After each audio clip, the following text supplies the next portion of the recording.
and I'm the editor, creator, and producer of what you're watching right now, Blade Talk. If you are new here, welcome, and you find this presentation helpful, informative, do me a huge favor and hit that like button. Do me an even greater favor and subscribe to my channel. I always appreciate all the support that I am given. So I recently did a presentation on why I personally don't accept Jesus as the Messiah or even a historical figure. And I got a lot of feedback about, Luke chapter this and Matthew chapter this and whatnot. And I just wanted to go over why Jews don't accept the New Testament as authoritative. I'm going to demonstrate that Jesus being the Messiah is based on misapplied, misquoted passages of the Hebrew scriptures. So I'm going to take the same book of authority that the Christians use and show why it's invalid to a Jew. So if you're interested, let's hit that intro and let's begin.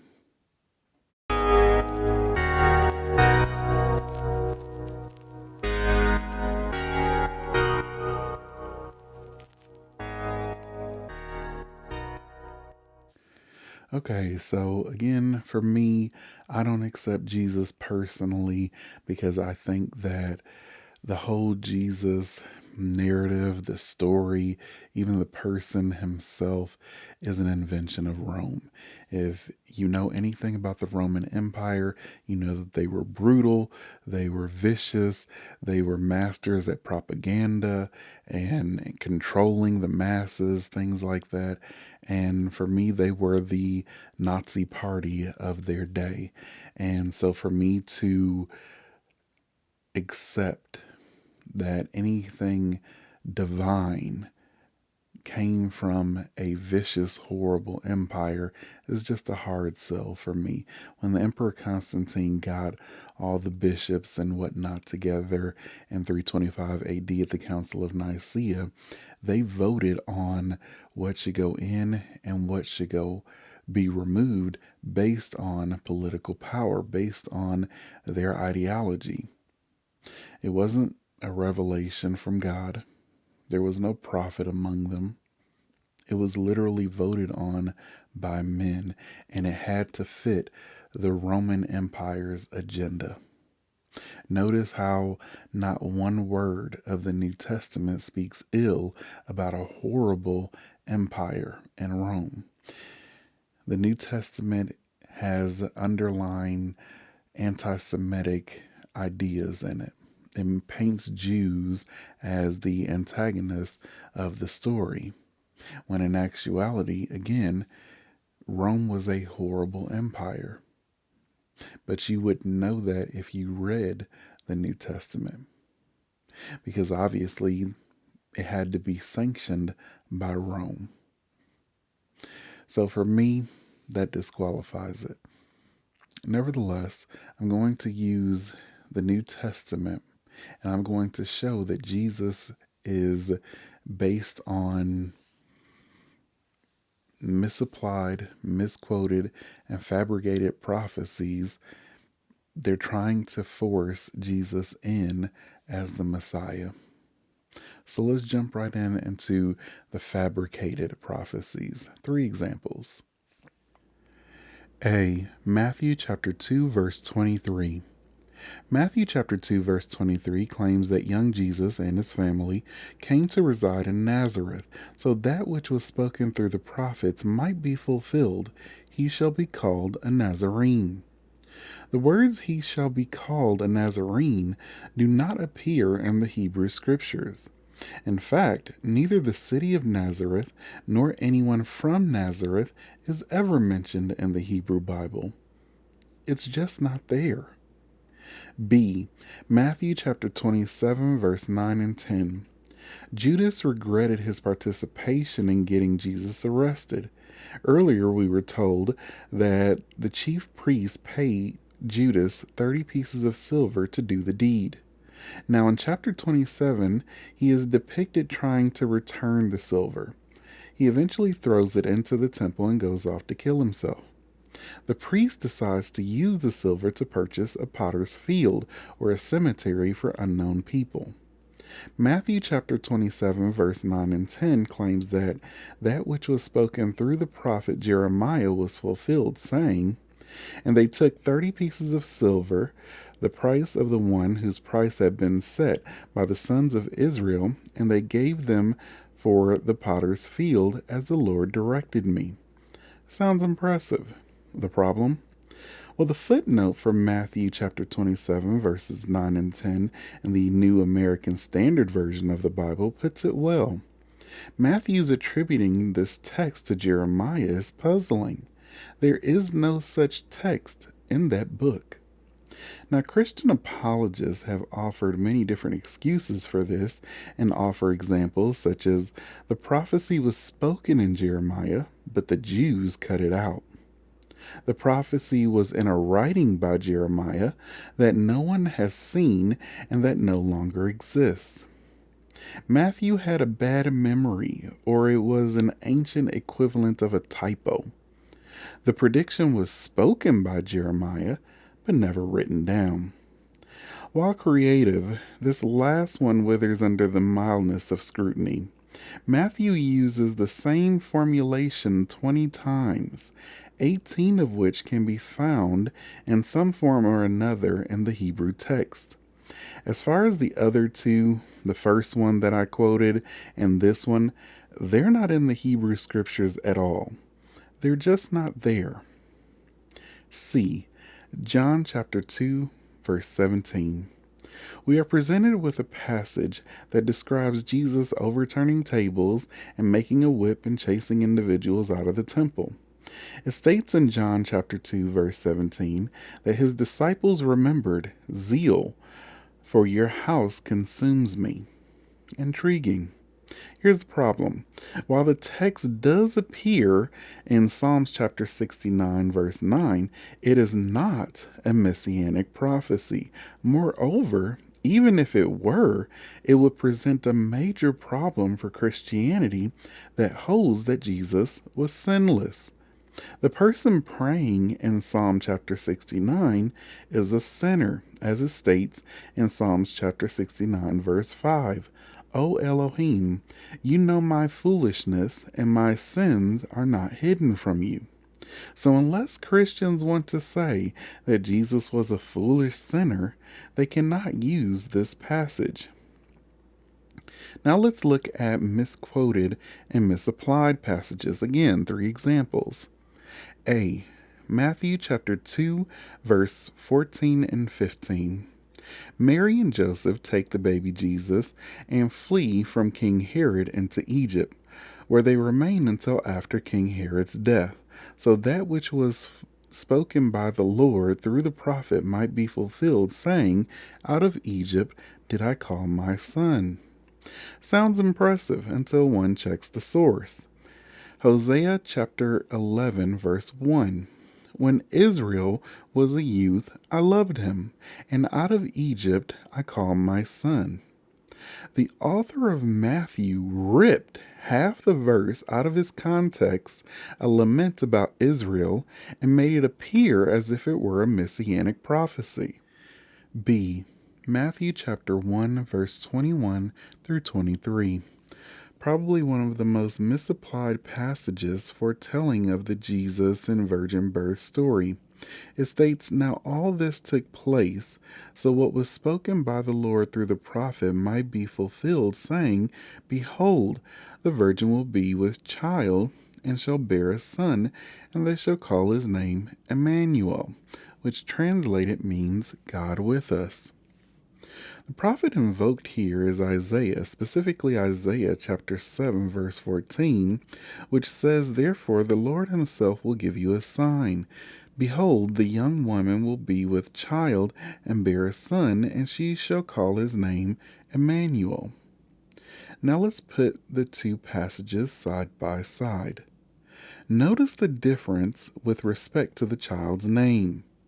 Isaiah states that the mother will call him Emmanuel, while Matthew has an unidentified "they" will call his name Emmanuel. Of course, the author of Matthew had to modify the passage because, as we've seen in Matthew chapter 1, verse 21, Joseph was instructed by an angel to name the child Jesus, a direction which Joseph essentially obeyed.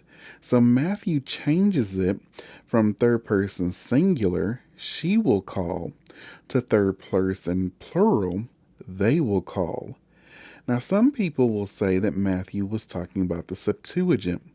The Septuagint is the same as the original Hebrew, so that doesn't necessarily work here. Also, if we read Isaiah chapter 7 in context, it is about King Ahaz, who was a wicked king of Judah. He was horrible. He feared that Syria and the northern kingdom of Israel would destroy Judah. Syria and the kingdom of Israel made an alliance. They both would attack Judah, overthrow him as king, and install their own king. God sends Isaiah to tell King Ahaz to seek God for help. God still wants to protect the Jewish people in Judah. So he sends a sign that a woman is pregnant with a child. But if you read carefully, the child isn't itself the sign. The sign is that before the child knows to do what is good and reject what is bad, the two nations King Ahaz fears will be destroyed. This isn't a messianic prophecy. This was a prophecy for King Ahaz, who lived 700 years before Jesus came on the scene. C. Isaiah 53. Perhaps the granddaddy of misquoted and misapplied passages from the earliest Jesus movement. Christians have seen Jesus in Isaiah 53 in every page. The passage itself is talking about Israel. How do we know? Well, Isaiah 53, along with the last two verses of Isaiah 52, comprise the fourth of his servant songs. The servant is repeatedly, consistently, and indeed exclusively identified as Israel. All right, let's take a look at how we know that Isaiah is talking about Israel as a nation. Isaiah chapter 41, verse 8. Israel, my servant, Jacob, Jacob whom I have chosen. Isaiah chapter 44, verse 1. Of Jacob, my servant, and Israel whom I've chosen. Isaiah chapter 24, verse 2. O Jacob, my servant. Isaiah chapter 44, verse 21. Remember these things of Jacob and Israel, for you are my servant. You are my servant, O Israel. Isaiah chapter 45, verse 4. Jacob, my servant, and Israel, whom I've chosen. Isaiah chapter 48, verse 20. His servant Jacob. Isaiah chapter 49, verse 3. You are my servants, Israel, in whom I will be glorified. So we see from the text that Isaiah is clearly referring to Israel. Because there is a suffering servant being described, of course Christians will claim it is mentioning Jesus. But again, a careful read of the text will show you that this is not the case. It is important to know who is speaking in Isaiah 53. Before I address Isaiah 53, ask Christians an important question. Why have the Jews suffered so much? It's a serious question. Why have the Jews suffered so much throughout history? Ask a Christian that. I mean, we've been through expulsions, persecutions, the Holocaust, libels, etc. Why? Why have the Jews suffered so much throughout history? So most Christians will say it is because Jews don't accept Jesus. We rejected our Messiah. We killed the Son of God, etc., etc. However you want to spin it, most will say something along those lines. Now imagine for a second the Messiah comes and that premise is wrong. Step out of religious narcissism for a second and ask yourself, what if Jesus isn't the Messiah?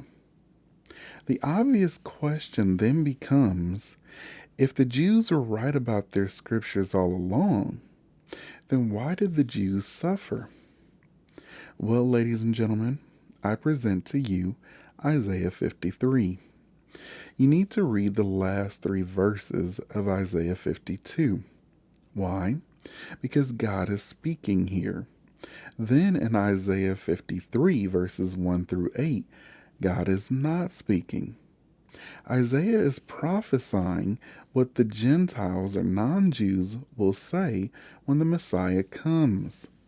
Then in Isaiah chapter 53, verses 9 through 12, God resumes speaking. So Isaiah 53 in context is foreshadowing the Jews being right all along, and the leaders of non-Jewish nations will say the Jews suffered because of our iniquity. There is a common theme among the major prophets. Isaiah here is prophesying that the non-Jewish leaders will confess and say that the Jews suffered because we were wrong. And there is a common theme, Zechariah chapter 8, verse 23. In the days of the Messiah, 10 people from all languages and nations will take firm hold of a Jew and say, please let us go with you, because now we know God is with you. Jeremiah chapter 16, verse 19. Our ancestors have inherited nothing but lies, worthless idols, and things in which there is no profit. See the theme? They all point to the Jews actually being right in the end about our scriptures. Christians read the Jewish scriptures with Jesus goggles on, so they see Jesus on every page, and when you do that, you're missing the entire message. Let's take Jesus being the Passover lamb, because Christians claim that's what Jesus was. One of Christianity's central claims is that Jesus' death perfectly fulfills the sacrificial atonement for sins. The fourth gospel proclaims, quote, the Lamb of God who takes away the sin of the world. Paul told the Christians in Corinth, quote, Christ, our Passover lamb, has been sacrificed. The problem with all this Passover imagery being applied to Jesus' death as the ultimate sacrifice for sin is that in Jewish law, Passover has nothing to do with atonement for sin. Rather, atonement for sin is made in late summer, early autumn, on the Day of Atonement, Yom Kippur. As Leviticus chapter 16 verse 30 states, quote, it is on this day that atonement shall be made for you. Leviticus chapter 16 describes the ritual for the Day of Atonement. No lamb was involved. Rather, the high priest brought a bull for the sins of himself and brought 2 goats for the sins of the nation. The high priest killed the bull and sprinkled some of its blood inside the Holy of Holies in the temple. He then killed one of the goats and did the same with its blood. He then took the other goat and, quote, laid both hands on the head of the live goat and confessed over it all the iniquities and sins of Israel. This goat was then sent off into the wilderness, where we essentially get the term scapegoat. After the bull and the goat were sacrificed and the live goat was sent into the wilderness, God says, quote, you shall be clean from all your sins before God. Now, the author of the New Testament's Hebrews disagrees with God on this, in Hebrews chapter 10, verse 4, stating, quote, it is impossible for the blood of bulls and goats to take away sins. But God says that they can. So which are you going to believe? There's nothing about Passover here, nothing about a lamb, and certainly nothing about the execution of a human being replacing the Yom Kippur ritual. As Psalms chapter 49 verse 7 states, quote, no human can by any means redeem his brother or give to God a ransom for him. If Jesus death perfectly fulfilled the Jewish law's provision of the sacrificial atonement for sins, Jesus would have been killed in late summer, early autumn, and he would have been called the bull or the goat of God rather than the Lamb of God. Atonement for sins take place on Yom Kippur, not Passover. So we see that Christians ignore the actual ritual for atonement for sins and Jewish law in favor of misappropriating the Jewish Passover celebration, again, which had nothing to do with atonement for sin. Now, of course, some will point out that lambs were essentially used. They'll quote Leviticus chapter 4. Two problems with this. One is that the lamb had to be a female and completely unblemished. And two, Leviticus chapter 4 describes unintentional sins. These were items that you could bring for unintentional sin. So if you sinned intentionally, the sacrifice essentially did nothing for you. Now, again, personally, I believe that Jesus was made up by the Roman Empire to unite all the cults and rebels that wanted independence from Rome. Jews weren't the only ones suffering under the Roman occupation. Egyptians, Samaritans, Jews, Greeks all wanted freedom from Rome. So Paul comes along 35 years after Jesus dies and reignites the Jesus movement that was starting to fade away. He hijacked the movement. The original Jesus movement was Jewish. We see this from reading the book of Acts. His followers still daily attended the Temple of Jerusalem and worshipped the way the Jews did. If they would have gone in saying someone died for their sins and Jesus was God, etc., they would have been banished from the temple the day they walked in. Paul was a Roman citizen who took advantage of chaos. His priority was to his nation. He took the concept of the Jewish Messiah and made him into an obedient servant of Rome. Every turn of the New Testament portrays Jews as the horrible ones. We are the synagogue of Satan, evil and adulterous generation, etc. Every time Jews even asked a question to Jesus, he scolded us. Then, when Jesus was on trial, Pontius Pilate, the governor of Rome, said Jesus was innocent, but the Jews wanted him dead. The Jews are quoted as saying, "Kill him, and let the blood be on us and on our children." Now we know that Pontius Pilate was recalled back to Rome because he was so barbaric to the Jews. He was killing Jews at an alarming rate. The New Testament makes you forget how horrible the Roman Empire was because it goes out of its way not to mention anything about Rome. In 325, at the Council of Nicaea, a group of men voted on what you were reading and claiming it as the Word of God. It was voted on by men. The emperor had to approve it. Of course, he wouldn't allow any bad word about his empire to be in it, so he made Jews the antagonists. It is interesting. God sent Moses directly to Pharaoh and told him, "Let my people go." Jesus never once went to the Roman emperor. All the miracles he did nothing for the Jewish people as a whole. We were being massacred and taxed at an extremely high rate by the Romans, and Jesus was busy walking on water, turning water into wine and trying to convince people to eat his symbolic flesh and drink his symbolic blood. The Roman Empire were the Nazis of their time. The Jewish Messiah was supposed to be a liberator and someone that brings justice on earth. Jesus brought some miracles and spiritual ideas. Nothing that does anything for what the Jews are facing at the time. This is why I feel he was invented by Rome. They took the revolutionary Messiah and made him passive, submissive, spiritual. Jews are painted in a bad light, and there are traces of anti-Semitism in the New Testament. Rome needed to control its population, and they created a Jewish figure draped in pagan clothing to make it more appealing. A careful read of the text will show you that Paul wasn't supporting the original Jesus movement, he was competing with it.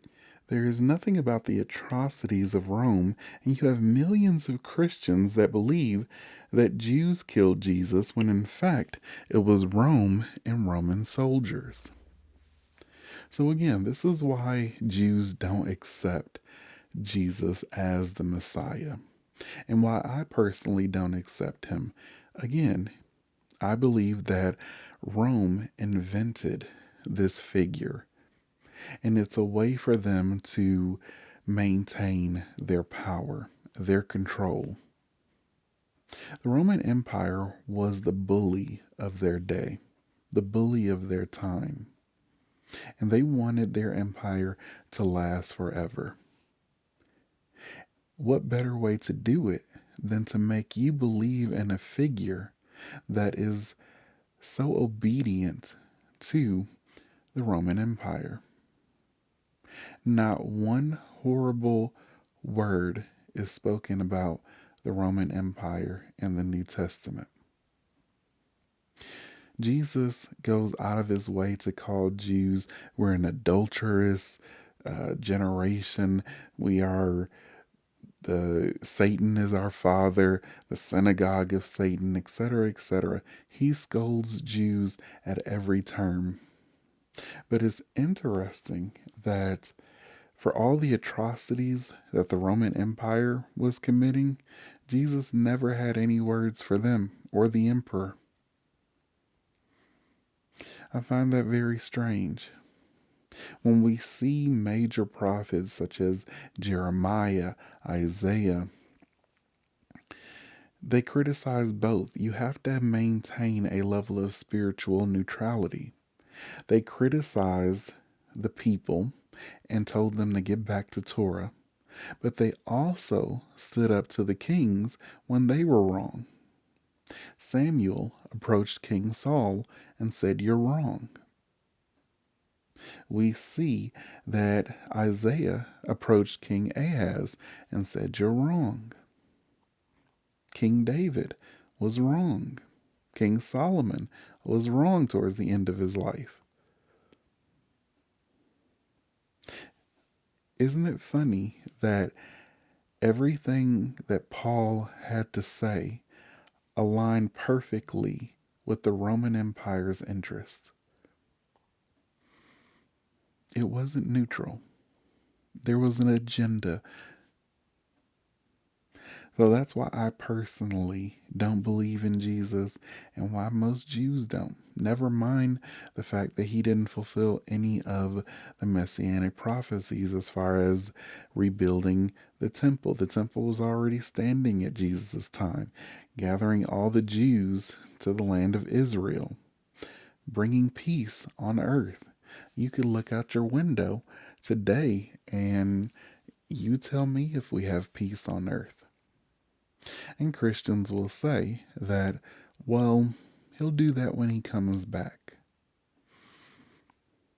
The problem is if he'll do it when he comes back, then what was the point of him coming the first time? And according to the Christian texts, he did come back. On the third day, he was resurrected. And he still didn't approach the emperor of Rome. Never mind that, even if Jesus does come back, he still has an issue, and that is his genealogy. The Jewish Messiah has to be a descendant of King David through King Solomon. In Matthew and in Luke, we are given two different genealogies. Neither one of them makes sense. One traces the genealogy through the wrong son. Instead of King Solomon, it goes through Nathan. And the other lists King Jeconiah on it, and none of his descendants can sit on the throne. He was cursed. So, how do you get around that? And then the Gospel of Mark and John doesn't even deal with the genealogy. Also, Elijah, the prophet, has to come before the Messiah actually comes. Now, many Christians will say it was John the Baptist, but John the Baptist flat out denies being Elijah the prophet. So there are many inconsistencies. And again, the Roman Empire knew about the various cults around its empire. They knew the followers that were worshiping Mithras and Horus and Attis and Tammuz. And so what the Roman Empire did was they took the Jewish Messiah figure, draped him in pagan clothing, and presented him to all of the surrounding areas. So it's a little of something for everyone. So it made it more appealing. Then at the Council of Nicaea in 325 AD, they voted on what will be the official religion of Rome. Again, no revelation, no prophet was among them. It was a political meeting, and it was all for power. The emperor was not going to stand for any bad word about its empire in the text. So there was an agenda being pushed. And once that was sealed and once that was done, Emperor Constantine made Christianity the official state religion. And if you didn't believe in it, you were killed. Not just the pagans, not just the Jews, but even if you were Christian and you believed that Jesus was just a teacher, if you believed that Jesus was a metaphorical figure, they killed anyone that didn't believe in the way that Christianity should be practiced according to Rome. They burned all of the other books. They destroyed everything else.